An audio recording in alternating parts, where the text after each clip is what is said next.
Welcome back to the Blockchain Trust Fund Baby University. And we're back like we never left, y'all. So you already know it's your girl, Blockchain Queen from the Blockchain Trust Fund Baby University, where we connect the dots and stack our receipts on chain.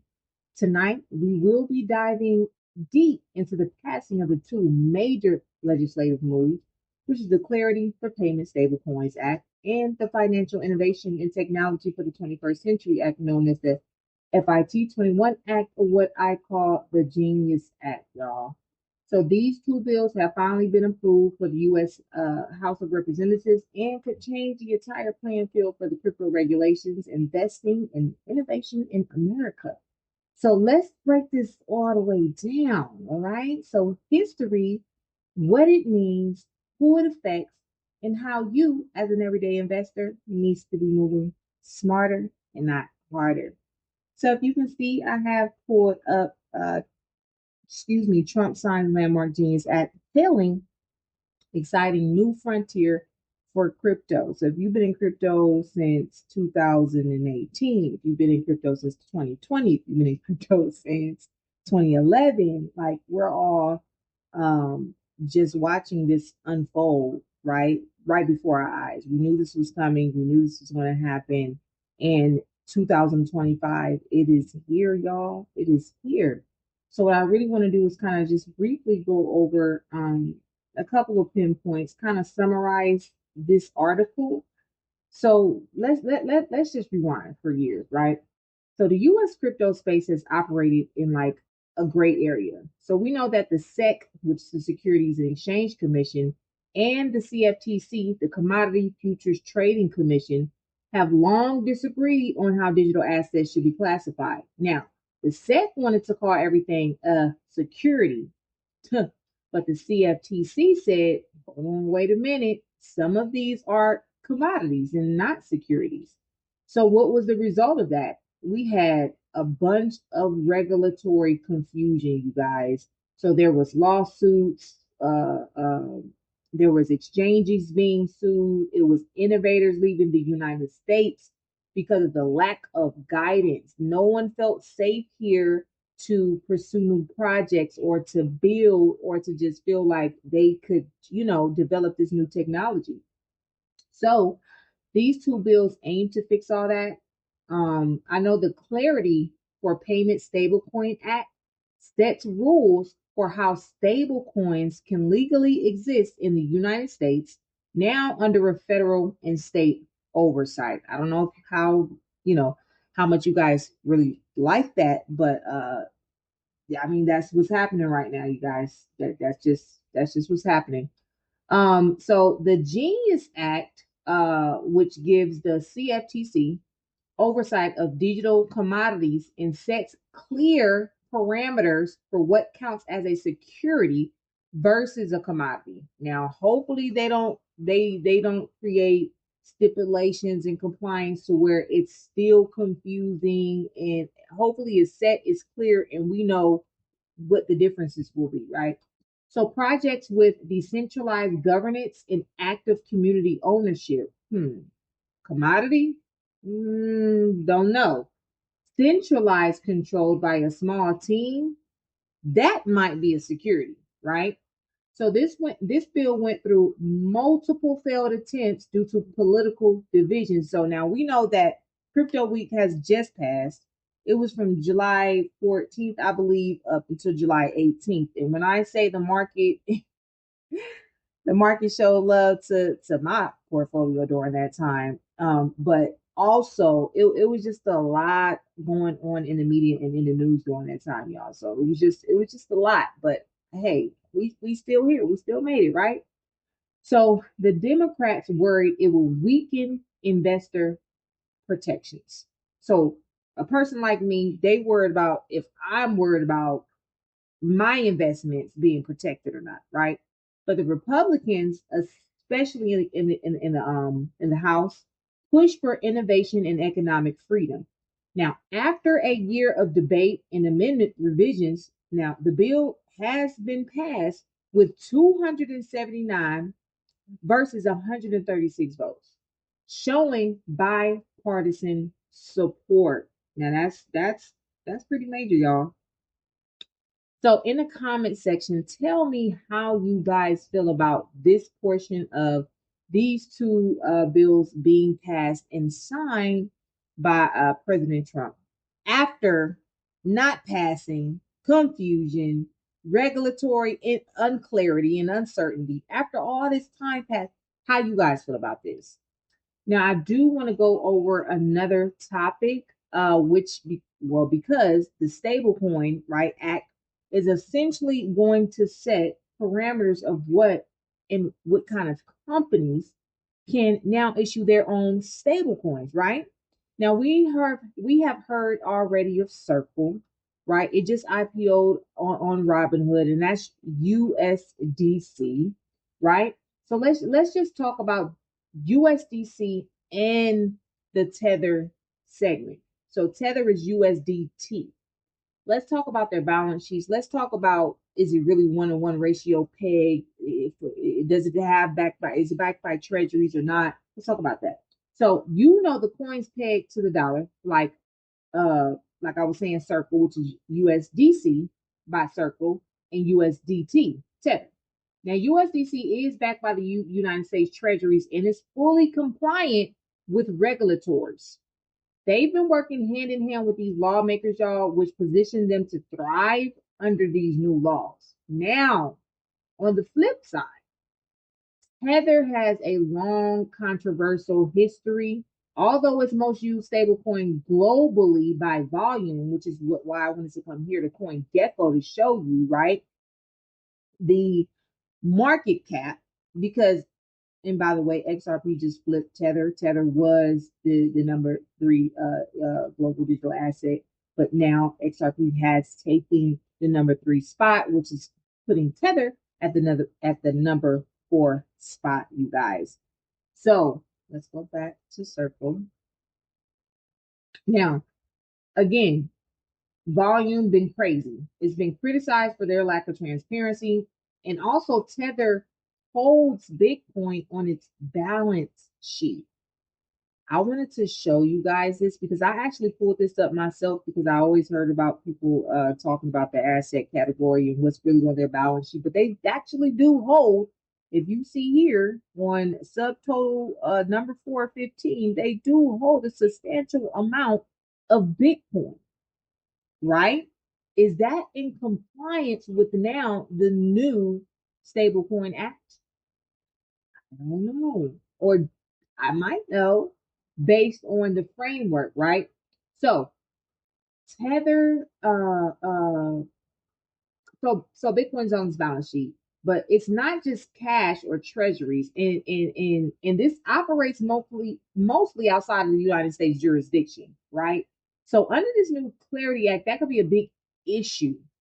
Regulators may soon require more disclosures and might ban stablecoins that didn't or don't follow the rules.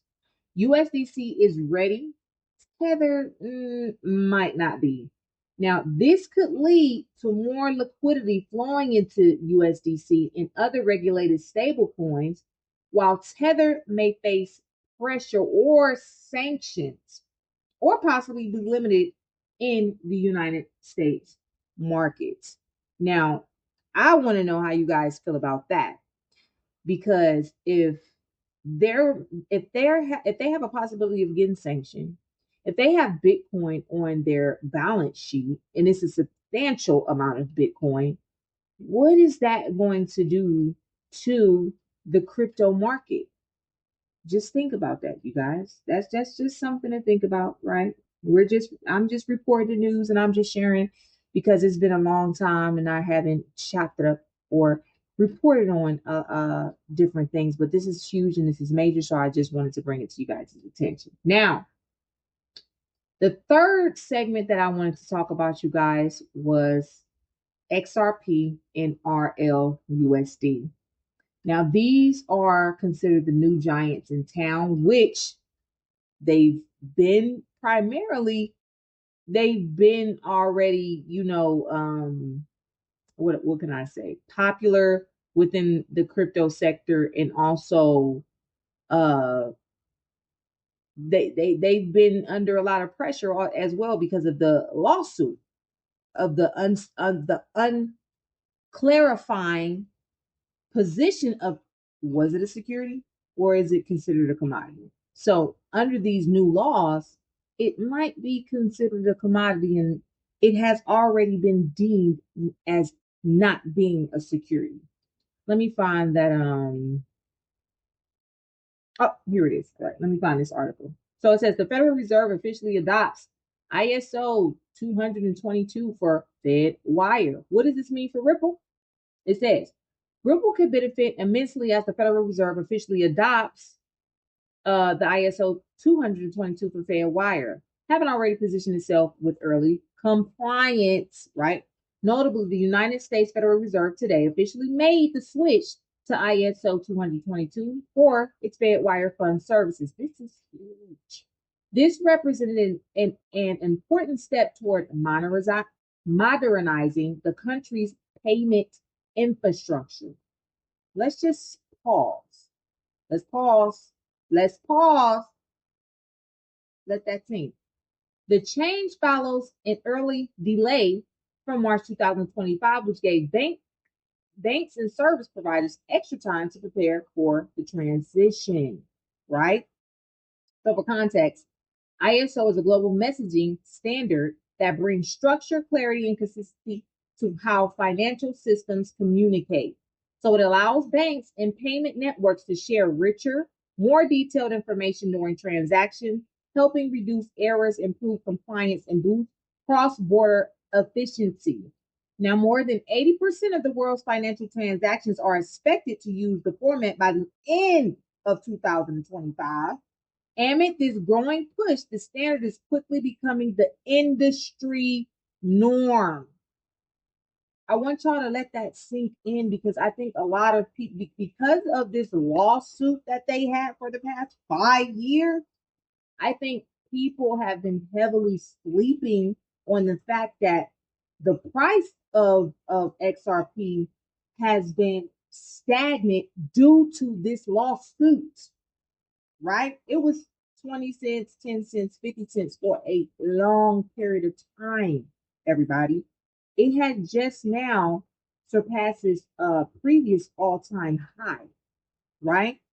And so what do you think is going to happen now that by the end of 2025, 90% or 80, as they said, I think 80% of the world's financial transactions are expected to use this format by the end of 2025. What do you think is going to happen? Right? So let's dive into this. Now, let's talk. After Ripple's legal battle with SEC, right? Judge Torres ruled that XRP is not a security when trading on exchanges, giving it partial clarity. However, XRP has not been officially declared as a commodity by law. Still, this ruling was monumental because it's cracked the SEC's narrative, right? XRP is now being positioned as a recognized cross-border payment solution, rivaling and possibly replacing the SWIFT banking system. That's massive, you guys. Then you got RLUSD, Ripple's new United States-backed stablecoin. Now, this is built for compliance and liquidity, which is offering a reliable bridge for the institutions and retail investors alike. Now, this could be the future of regulated on-chain liquidity. So what do we have? We got XRP equals utility and global payments, right? We got the RLUSD, which equals compliant liquidity backed by Ripple. And then you got USDC, which equals the stable and regulation ready to go.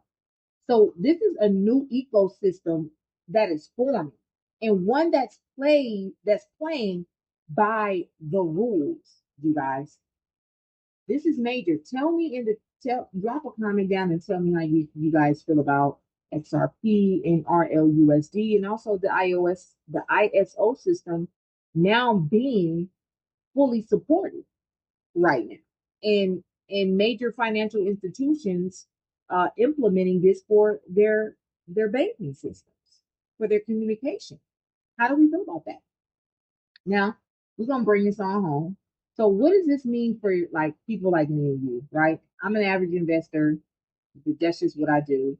But if you've been in the crypto space for 5 to 10 years, you know how wild it's been. Now we done been through y'all rug pulls, what else we been through? The FTX prices, the regulation FUD, and the constant uncertainty we have been going through, you guys, right? So this new clarity, right, act means better protection for long-term investors, safer access to on-chain assets, liquidity flowing into legit projects, and price appreciation for assets that comply and solve real-world problems. But as y'all know, I'm on the decentralized side, right? I'm reporting this news to you because this is going to affect everybody in some type of shape, way, or form. All right. But it also means projects that can't comply or refuse to get may get delisted, y'all. So the projects that don't want to comply or refuse, they might get delisted. Tether could face major crackdowns if it doesn't become if it does not become transparent. All right. Retail investors in unregistered securities could face higher risk, right? Anytime you're investing, you're taking a risk, by the way. And this is not financial advice in any way, shape, or form. I just wanted to put that out. This is the turning point. You need to align yourself with transparent protocols, compliant DeFi systems, and assets with utility regulation clarity and community trust. Okay, so remember this. The passing of the Clarity Act and the Genius Act is not just politics. It's the beginning of the official on-chain era in the United States, y'all. It's time to reevaluate the portfolio, research what's compliant, stay 10 toes down in this space, period. Right? And this is BlockchainTrustFundBaby University, and you just got real world update for your on-chain legacy. So until next time, stay sovereign, stay verified, and all in all, stay legendary. Peace and love.